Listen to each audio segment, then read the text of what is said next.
Noong nakaraang linggo ay pumasok sa Pilipinas ang super typhoon na si Rolly. Madami ang napinsala ng bagyong ito.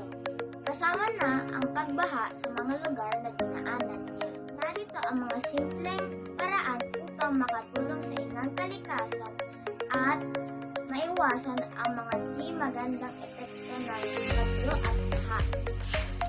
Una, magtanim ng mga halaman at puno. Nakakatulong ito sa paghigop ng tubig na may kalamitan ng baha. Pangalawa, maging disiplinato sa pagtatapon ng basura. Iwalay ang nabubulok sa tubig. Pangatlo, mag-recycle. Mga basura ang dahilan ng polusyon sa hangin, lupa at tubig. Ito din ang nakakapagpara ng mga kanal para hindi maayos ang pagdaloy ng tubig baha. Thank you!